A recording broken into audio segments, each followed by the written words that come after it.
Bien, estamos de vuelta con más de Primera Página, 7 en punto de la mañana. Comenzamos nuestra segunda hora de este lunes 29 de julio. Seguimos conversando con Luis Izquiel, abogado penalista sobre seguridad ciudadana, y también en esta parte hablamos del informe presentado por la Alta Comisionada de los Derechos Humanos para Naciones Unidas, Michelle Bachelet, un informe que refleja casos de tortura. Refleja no solamente el caso conocido por la comunidad internacional del capitán de corbeta, que trascendió luego de que Michelle Bachelet saliera del país, y también ha puesto nuevamente el tema de la tortura dentro de los centros de reclusión, tanto de organismos de inteligencia como también de policías municipales, estatales y centros de reclusión de cumplimiento de pena.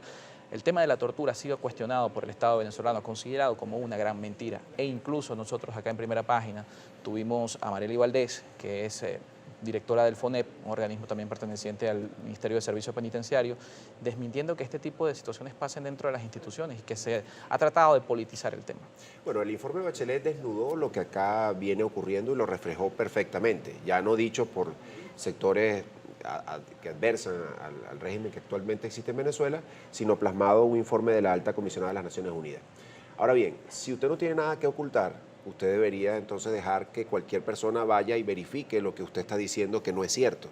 Acá hay dos personas de la oficina del Alta Comisionado que han pedido entrar a los sótanos de la DGCIN a verificar denuncias de familiares que hablan de torturas terribles, de personas que ni siquiera se sabe si están allí o dónde están, personas que, digamos, técnicamente pudiera considerarse una desaparición forzada. Y esto no ha podido permitírsele, no han podido estas dos personas de la oficina de la ONU ir a verificar esta situación. Entonces, repito, si usted no tiene nada que ocultar, ¿por qué no permiten el ingreso de ONG, de esta persona del alta? ¿Por qué no dejan entrar aquí a la Comisión Interamericana de Derechos Humanos, que desde hace varios años está pidiendo entrar a Venezuela? Entonces, eso evidentemente refleja que la realidad es otra a la que señala el régimen actual en Venezuela, y que tienen cosas que ocultar, y que estas denuncias de familiares tienen todo el asidero posible. Más allá de los hechos políticos, el informe también refleja una preocupación del Observatorio Venezolano de Prisiones. Lo veíamos hace unos días con la presentación del primer semestre en materia carcelaria en Venezuela, donde decía que en los últimos 8 años ha muerto un preso al día en el país, y tiene que ver con el hacinamiento también, que es un factor que ha sido también desmentido por el Estado venezolano a través del Ministerio. Se habla de un hacinamiento superior al 300% en algunos casos de las instituciones de cumplimiento de pena temporal, que hoy también hay personas con más de 2 años cumpliendo pena en instituciones policiales.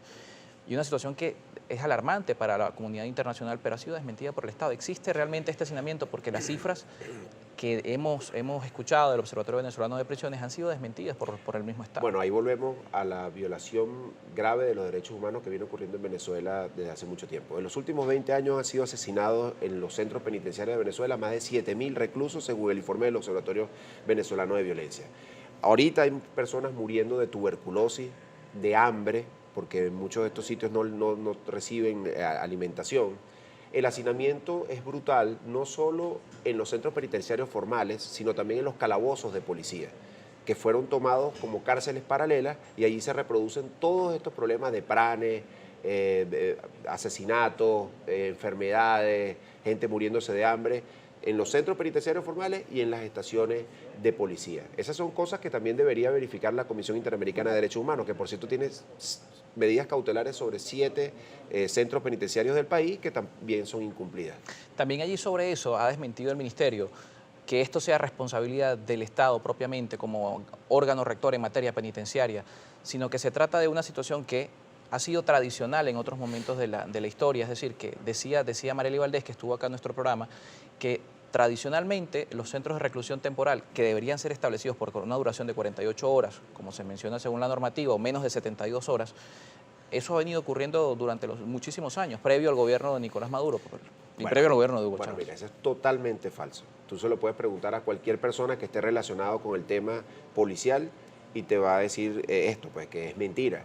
Esto es una situación que viene ocurriendo desde hace unos 4 o 5 años para acá, porque el Ministerio de Servicios Penitenciarios, para quitarse el bulto de encima, como se dice coloquialmente, ha impedido los traslados de las comisarías de policía a las cárceles formales. Esto vino siendo así durante 40 años. Los policías detenían a una persona, permanecía en los calabozos de policía unas 48 horas mientras el juez decidía, quizás con el Código de Enjuiciamiento Criminal eran unos días más, pero eran unos pocos días, y si era ratificada la detención, esta persona pasaba a una cárcel formal. Si no era ratificada la detención, la persona se iba en libertad, pero nunca se quedaban 2, 3 años en los calabozos de policía como actualmente viene ocurriendo. Esto ha causado muchos problemas. Fugas. A cada rato se producen fugas de estos calabozos de policía porque son espacios que no están destinados a albergar a estas personas allí. Bueno, personas... Y que además para la operatividad de las policías también representa una Bueno, una eso te iba a dificultad. decir también. Dicho por el que actualmente está en el Ministerio Público, en la cabeza del Ministerio Público cuando era defensor del pueblo, el 30% de las policías de Venezuela, en vez de estar en las calles custodiando a la ciudadanía, protegiendo a los venezolanos, está de carcelero, trasladando presos a los tribunales y cuidando presos que no son sus funciones. Bien, vamos a revisar la participación de la audiencia. Recordamos que estamos conversando con Luis Isquiel, abogado penalista. Sube Rodríguez Pérez, lista para dar lectura a sus comentarios a través de las redes sociales con la cuenta @primerapágina y la etiqueta Primera Página. Así es, Carlos, 7:05 de la mañana. De inmediato vamos a pasar a revisar la participación de todos nuestros televidentes a través de nuestra cuenta en Twitter, Primera Página, con la etiqueta Primera Página. Vamos a comenzar con Wilfredo Nieves. Hay que temblar cuando entrevistan a un experto. Díganle al penalista y activista político que las armas las han sustraído militares desertores que luego las venden, así como lo intentaron los escoltas de Guaidó, que no reclame derechos humanos cuando caiga el coqui. Por cierto, yo vi cuando, a mi entender, le sembraron estas armas a los escoltas de Juan Guaidó, que hubo pronunciamientos de altos funcionarios de la Fuerza Armada Nacional y no he visto a ninguno de ellos pronunciarse acerca de los fusiles, las ametralladoras que tenía esta banda criminal en la Cota 905. Yo creo que muchos venezolanos quisieran ver también de las Fuerzas Armadas cuál es su posición con respecto a que los delincuentes, los malandros en Venezuela tengan fusiles que deberían estar en los cuarteles. También Aníbal Gómez le pregunta, ¿era más peligroso Óscar Pérez para el gobierno que el coqui para la sociedad? Bueno, buena pregunta, ¿no? Porque hemos visto operativos tremendos con individuos encapuchados, cantidades de funcionarios, cuando van a detener a alguien por ser disidente político. Pero estos mismos operativos, yo creo que lo quisiera ver la ciudadanía, no solo en la Cota 905, sino en distintos barrios, en distintos sectores populares que están sometidos, la gente honesta, trabajadora allí, por un grupo de delincuentes que parecieran estar amparados por el Estado. Porque vimos lo que ocurrió en la Cota 905, los policías se retiraron, bueno, ¿y qué es lo que va a pasar allí? Pues, o sea, ¿van a dejar eso así? Cosa distinta actúan cuando, repito, son estudiantes o son disidentes políticos. Vamos a revisar la participación de José Goro Zamora. Dice, buenos días, etiqueta Primera Página desde Zaraza. La generalización en materia política, económica y social te hace perder la credibilidad. Sepa el invitado que no todo está bien, pero tampoco todo está mal. En el país solo hace falta hacer cumplir la Constitución de la República Bolivariana de Venezuela. Bueno, yo en lo último estoy de acuerdo, en que hay que cumplir la Constitución, cosa que no ha ocurrido con frecuencia en los últimos años. Y que todo esté bien, bueno, vamos a preguntarle a los venezolanos, porque cada vez que se hace una encuesta y se le pregunta a las personas, ¿usted se siente seguro en las calles de nuestro país? El grueso, más del 85-90%, señala que no. Vamos a revisar una última participación de Ramón Ramos, el líder. Le pregunta, ¿qué opinión le merece que una vez la ministra de Asuntos Penitenciarios dijo que en caso de una invasión extranjera podrían salir a la calle a defender la revolución 40.000 presos? Bueno, fíjense, ahí está la utilización política del tema carcelario y la violación a la Constitución. Nada más ese ministerio es una violación a la Constitución.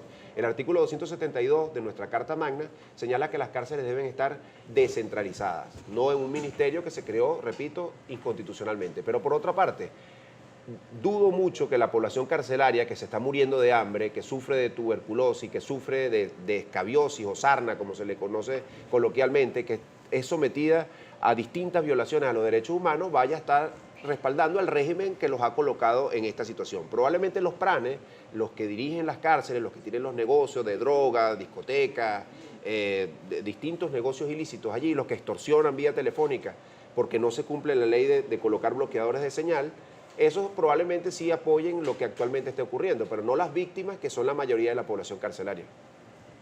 Con esto vamos a cerrar la revisión de la participación de sus comentarios, la participación de nuestra audiencia a través de las redes sociales, como siempre agradeciéndoles que sean parte de nuestro espacio. Un usuario mencionaba que no se puede ver que todo está mal ni que todo está bien. Y antes de finalizar también de consulta, el Estado venezolano en los últimos 20 años ha aplicado más de 25 planes de seguridad. De esos 25 planes de seguridad podemos sentenciar que todos han sido errados. Bueno, pero es que ahí están los resultados, Carlos. Los resultados son pésimos en la aplicación de todos estos proyectos. Pero son planes de seguridad, por ejemplo, los cuadrantes de paz es una política de seguridad que se ha visto en Colombia y ha sido efectiva. Es que ahí voy. Bueno, desde el punto de vista teórico pudiéramos rescatar algunas cosas que se han planteado en la teoría. Por ejemplo, la misión a toda vía Venezuela, cuando tú la lees, tiene unos planteamientos teóricos que son correctos. Ahora, cuando los llevan a la práctica, resulta que no son bien ejecutados y terminan en un fracaso. Los cuadrantes de paz, como tú bien dicho, que se denomina la división por cuadrantes policial, tuvo éxito en Colombia, tuvo éxito en Chile con los carabineros, que también la han aplicado, pero cuando se ejecuta acá en Venezuela, esos cuadrantes de paz no han tenido ninguna efectividad por negligencia, por improvisación, etcétera. Entonces, desde el punto de vista teórico pudiéramos rescatar algunas cosas, pero cuando se plasman en la realidad, cuando vamos a las calles a ver cuán efectivo han sido esas políticas, es difícil rescatar algo. Pero hay también allí, más allá de la ejecución, un contexto complejo, hay una disminución del pie de fuerza policial, que es un factor incluso que es ajeno al Estado. A lo mejor el Estado puede tener la buena voluntad de las políticas, pero no contar con el pie de fuerza necesario. No, fíjate, Carlos, ahí sí disiento de ti en este sentido, porque yo creo que la disminución policial, que ha sido brutal. Hay un déficit del 100% un déficit enorme de policías. Estamos hablando de policías, por ejemplo, por colocarte un ejemplo en Caracas. Hay municipios en Caracas que llegaron a tener en su mejor momento 1.200 policías. Hoy tienen 150 policías. Es una disminución terrible y esto se reproduce en todo el país. Pero sí es culpa de las políticas gubernamentales, policías que se sienten frustrados. Vimos lo que pasó en la Cota 905, no tienen apoyo y el que pide apoyo entonces lo investigan a él. No, los delincuentes están mejor armados que las policías. Anda a preguntarle a un funcionario policial cuánto gana. No llega ni a $10, el equivalente a lo que gana, son salarios de hambre, cuando en esta región los policías, hay países, en Ecuador, en Argentina, que los policías entran ganando $1.000, como policía raso, pues, vamos a decirlo. Acá no, acá. Entonces todas estas circunstancias han producido una diáspora de policías hacia el exterior y hacia otras profesiones. Y hacia otros oficios y hacia el sector privado. Entonces sí es culpa gubernamental la situación en la que están las policías. Y el mensaje de optimismo es que cuando acá en Venezuela se produzca un cambio político, seguramente va a haber un Estado que respalde la función policial y se ponga del lado de la gente y no del lado de los delincuentes que tienen sometida a la ciudadanía. ¿Y el plan país en materia de seguridad cómo se plantea con esto? Bueno, ese plan, en primer lugar, significó, me parece a mí, un aspecto histórico en el sentido de que Juan Guaidó mostró rostros de distintos expertos en el área policial, en el área penitenciaria, en el área del sistema de justicia, y son personas profesionales en su mayoría que, digamos, respaldan las propuestas que se realizan y dejan atrás o dejarían atrás un poco la improvisación de los últimos 20 años en materia de seguridad ciudadana, durante los cuales la mayoría de las políticas de seguridad en Venezuela han sido llevadas por militares que tienen otra formación, que tienen otra visión. Distintas a la seguridad ciudadana. Distintas a la seguridad ciudadana y que la ejecución de esas políticas han fracasado. Una política que debe aplicarse en el corto plazo de entrar en vigencia el plan país. Mira, yo creo que la despolitización del sistema de justicia para eliminar la impunidad y el retardo procesal, el desarme, una política de desarme, no se puede permitir en Venezuela zonas tomadas por los delincuentes y que tengan además fusiles y granadas y ametralladoras, descentralización de las cárceles. Y yo estoy seguro que una política de buen gobierno que traiga prosperidad económica al país también va a incidir en la disminución de los índices de inseguridad. Muchísimas gracias. Es Luis Isquiel, abogado penalista con nosotros hoy en Primera Página, 7:13 minutos, una pausa y seguimos con mucho más.